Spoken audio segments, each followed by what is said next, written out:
पूर्णिमा जी, व्यक्तिगत रूप से मान लीजिए मेरी आपकी या किसी की भी नाराजगी हो सकती है, लेकिन जब मैं भारत 24 में डिबेट में आता हूं तो ये आपका एक कर्तव्य बनता है कि सबको सही तरीके से लेकर चले। वही विषय है सदन के अंदर। जब आप सदन में आते हैं तो जनता के हित के मुद्दों को लेकर चलिए, नारा लगाना रोड पे लगाइए, आइए देखते हैं कितना दम है रैली करने में। अशोक जी, जनता ने आपको संसद में बैठकर जनता से जुड़े हुए मुद्दों को चर्चा के केंद्र में रखने के लिए चुनाव किया, आपको भेजा, लेकिन पूरे मॉनसून सत्र के दौरान विपक्ष का रवैया ऐसा क्यों दिखा कि आप सवाल तो उठाते हैं सरकार पर कि ये अकाउंटेबिलिटी से भाग रहे हैं, लेकिन आपकी भी तो कोई जिम्मेदारी थी।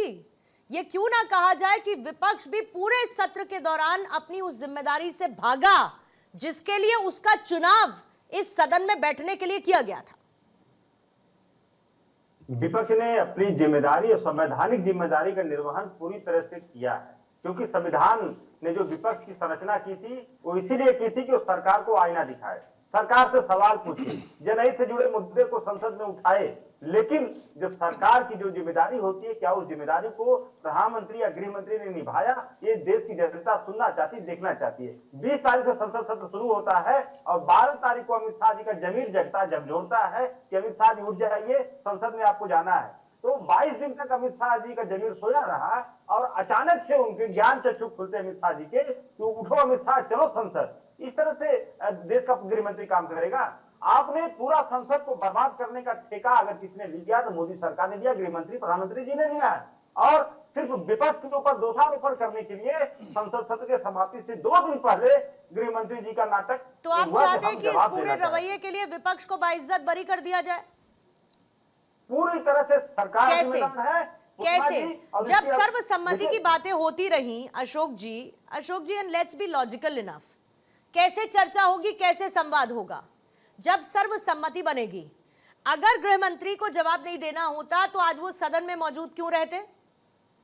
जरूरत नहीं थी ना, जरूरत नहीं थी ना। अगर उनको जवाब नहीं देना होता, और इससे पहले कोशिशें की गई विपक्ष के साथ बार बार, संसदीय कार्य मंत्री ने कई बार यह अनुरोध किया कि सदन में चर्चा करते हैं। आपने कहा कि सदन में चर्चा होनी चाहिए थी, तो जब आज मौका आया तो वाकई में विपक्ष भाग क्यों खड़ा हुआ? 22 दिन के बाद मौका क्यों आया पूर्णिमा जी? 22 दिन के बाद मौका क्यों आया? और हमारा विपक्ष क्या मोदी सरकार का गुलाम है? मोदी सरकार कहीं खड़े हो जाओ। जनता के गुलाम तो है ना यादव जी, मोदी सरकार के गुलाम मत बनिए। किसी ने नहीं कहा, कभी मत बनिए, कोई नहीं बनेगा, लेकिन जनता के तो गुलाम हैं। जनता को तो सिर माथे पर रखना पड़ेगा ना, क्योंकि उसी जनता ने चुन के भेजा। जनता को शर्मिंदा क्यों कर रहे हैं?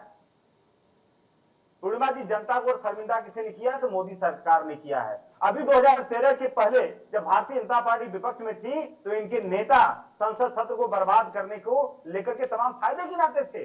अरुण जेटली, सुषमा स्वराज जैसे लोगों ने संसद को सत्र को बर्बाद करने के लिए कितना बड़ी उपलब्धि बताया अपने आप को कि एक विधा है, संसद सत्र बर्बाद होता है तो बहुत फायदा होता है। और आज संसद सत्र जब इन्हीं की वजह से बर्बाद हुआ तो उसके तमाम नुकसान गिनाए जा रहे हैं। तो आप या तो फायदा बताओ या तो नुकसान बताओ, समय समय पर फायदा, समय समय पर नुकसान। और दूसरी बात, यहाँ पर हमारे भाजपा के मित्र बैठे हुए छोटे भाई अब बिरसा मुंडा की प्रतिमा लेके बैठे हैं। आप ही के भारतीय जनता पार्टी के विधायक का पीए यही आदिवासी समाज के बच्चे के ऊपर शराब पीकर पेशाब कर रहा था। शर्म आनी चाहिए आप लोगों को इस तरह बिरसा मुंडा की प्रतिमा लेकर के यहाँ पर धोखेबाजी करने के लिए। आप देखिए पूर्णिमा जी, रंगा सियार की कहानी सब लोगों ने पढ़ी होगी। रंगा सियार की कहानी यही थी कि एक सियार जो है खाने के तलाश में जा रहा था, धोबी के नील के नाग में गिर गया। उसके बाद उस जंगल में जाकर 5 सेकंड का प्रश्न है आपसे, 5 सेकंड का प्रश्न है आपसे। ठीक है, पूछिए ऋषभ, जल्दी पूछिए। देश के इतिहास में एक प्रधानमंत्री का नाम बताइए जो बिरसा मुंडा जी के गांव गया, जनजाति गौरव दिवस दिया, उनकी स्मारक बनाया। नाम है नरेंद्र दामोदर दास मोदी। नरेंद्र दामोदर दास मोदी जो भारत के आजादी के इतिहास में पहली बार उली हाथों खुट्टी जाकर उनके गांव में जाकर उन्हें सम्मान देने का काम किया, जनजाति गौरव दिवस देने का काम किया, संकुल विकास परियोजना देने का काम किया। पढ़ के आइए, उसके बाद बोलिए। अरे आपने तो एसटी आयोग नहीं बनाने दिया था यूपी में, याद दिलाओ कार्यकाल आपका, याद दिलाओ कार्यकाल आपका। बिरसा मुंडा की प्रतिमा लेकर के बैठे हैं। अरे लेके नहीं बैठे, पीड़ा लेकर बैठे हैं और दर्द रहेगा। ठीक है। उसका क्या हुआ, ओके। उस पीए का क्या, उस विधायक ठीक है, के खिलाफ रमनीश कोई जी। हुआ? ठीक, तो अशोक आप लोग इस तरह से नौटंकी करते हो, नौटंकी देश की जनता समझ चुकी है आपकी। अशोक जी, जो नौटंकी करे सो करे, और जो जिसके ऊपर जितना हावी हो तो हो, लेकिन जिसका नुकसान हुआ है ना उसकी भरपाई नहीं हो पाएगी, याद रखिएगा आप लोग। जनता चाहती थी सुनने के लिए कि भाई क्या है, रीजन क्या था।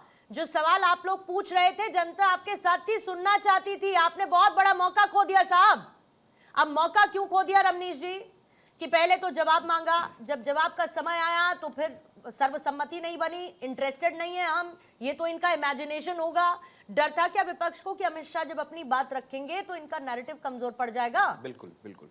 और इसके पीछे बहुत सारे कारण मैं गिना सकता हूँ। सबसे बड़ी बात है कि लोकतंत्र के मंदिर में और जो विपक्ष के नेता के रूप में एक व्यापक स्वरूप हमने जो अटल बिहारी वाजपेयी के रूप में, चाहे सोमनाथ दादा के रूप में, चाहे सुषमा स्वराज जी के रूप में, चाहे LK आडवाणी के रूप में हमने जो देखा, और जिस तरह से मान और मर्यादा को मुझे लगता है पैरों से नीचे कुचलते हुए जो आगे बढ़े जा रहे हैं राहुल गांधी जी, भगवान ही इनका भला करे। राहुल गांधी जी 52 वर्ष के युवा अपने आप को कहते हैं, लेकिन जिस तरह की एक मुझे लगता है बहुत सधे हुए स्वर में अमित शाह जी ने जैसे ही कहा कि हम चर्चा के लिए तैयार हैं, उसके बाद उन्होंने एक बयान दिया कि आई एम नॉट इंटरेस्टेड। आप कब इंटरेस्टेड होते हैं?